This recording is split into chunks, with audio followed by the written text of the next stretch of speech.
Jagan Pulivendula MLA పదవికి ఎప్పుడు రాజీనామా చేయబోతున్నారు? వైఎస్ఆర్ కాంగ్రెస్ పార్టీకున్న మొత్తం 11 మంది ఎమ్మెల్యేలు ఎప్పుడు రాజీనామా చేయబోతున్నారు? రాజీనామా చేస్తారా? మమ్మల్ని ఆందోళనకు దిగమంటారా? ఇది ఆంధ్రప్రదేశ్ కాక్రోజులు అడుగుతున్న మాట.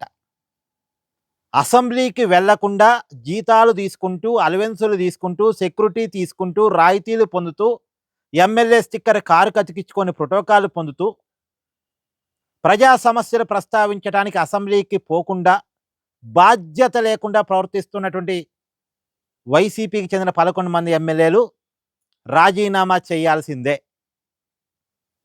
మెంబర్ ఆఫ్ లెజిస్లేటివ్ అసెంబ్లీ అనే స్టిక్కర్ని అతికించుకుంటున్నప్పుడు, ఆ హోదాని అనుభవిస్తున్నప్పుడు ఖచ్చితంగా వాళ్ళు అసెంబ్లీ సభ్యులుగా అసెంబ్లీకి వెళ్లాల్సిందే. పైగా వాళ్ళకి జీతం కూడా అందుతుంది కాబట్టి. అది కూడా లక్షలాది జీతం. లక్షల రూపాయల జీతం, 2+2 గన్‌మెన్, మాజీ మంత్రి అయితే ఇంకెక్కువ సెక్యూరిటీ, మాజీ ముఖ్యమంత్రిగా జగన్‌కి Z+ కేటగిరీ సెక్యూరిటీ. అంటే రకరకాల రూపాల్లో రాయితీలు, అలవెన్సులు, జీతాలు పొందుతున్నటువంటి వైఎస్ఆర్ కాంగ్రెస్ పార్టీకి సంబంధించిన 11 మంది ఎమ్మెల్యేలు ఆ నియోజకవర్గాల్లో ఉన్న ప్రజల సమస్యలు ప్రస్తావించడానికి అసెంబ్లీకి వెళ్ళట్లేదు. రాష్ట్రంలో ఉన్న ప్రజల సమస్యలు ప్రస్తావించడానికి అసెంబ్లీకి వెళ్ళట్లేదు. వెళ్ళనప్పుడు ఆ నియోజకవర్గాల నుంచి వేరే ప్రతినిధులు వెళ్తారు. వాళ్ళు రాజీనామాలు చేస్తే అసెంబ్లీకి వెళతామనే వాళ్ళు రెడీగా ఉన్నారు. వాళ్ళని ఎమ్మెల్యేలుగా ప్రజలు ఎన్నుకుంటారు. ప్రజల తరపున వాళ్ళు అసెంబ్లీకి వెళ్తారు. మరి ఓటేసిన ప్రజల హక్కులు కాలరాయటమే కదా అసెంబ్లీకి వెళ్ళకపోవటం అంటే. ఓటేసింది ఎందుకు?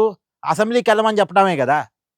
ఇప్పుడు ఎంపీకి ఓటేస్తారు, పార్లమెంట్కి పోయి చట్టాల్లో ప్రజలకు అనుకూలంగా నువ్వు మాట్లాడి చట్టాలు చేపించు, మా సమస్యలు పార్లమెంట్లో ప్రస్తావించని ఎంపీకి ఓటేస్తారు.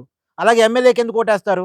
మా తరపున పోయి నువ్వు చట్టాలు చెయ్యి, మా తరపున పోయి నువ్వు మాట్లాడు, మా సమస్యల మీద నువ్వు మాట్లాడు అని చెప్పి ఓటేసి పంపిస్తారు. ఎందుకంటే రాష్ట్రంలో ఉన్న ప్రజలందరూ అసెంబ్లీకి వెళ్ళలేరుగా, దేశంలో ఉన్న ప్రజలందరూ పార్లమెంట్కి వెళ్ళలేరుగా. ఒక్కొక్క నియోజకవర్గం నుంచి ఒక్కొక్క ప్రతినిధిని పార్లమెంట్కి లేదా అసెంబ్లీకి ప్రజలు పంపిస్తారు. మా తరపున నువ్వు మాట్లాడు, మా గొంతుకులా నువ్వు మాట్లాడు అని పంపిస్తారు. మరి ఈ 11 నియోజకవర్గాల్లో ప్రతినిధులుగా ఉన్న వాళ్ళు అసెంబ్లీకి వెళ్ళట్లేదు. అంటే ఈ 11 నియోజకవర్గాల ప్రజల గొంతు అసెంబ్లీలో వినపడట్లేదు.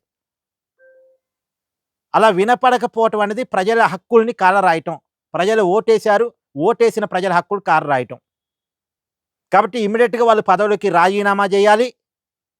మళ్ళీ ఆ నియోజకవర్గాల్లో ఎన్నికలు జరగాలి. అసెంబ్లీకి వెళ్తామనే వాళ్ళు ఎన్నికల్లో పాల్గొనాలి. వాళ్ళని ప్రజలు గెలిపించుకుంటారు అనేది కాక్రోజులు చెప్తున్నటువంటి మాట.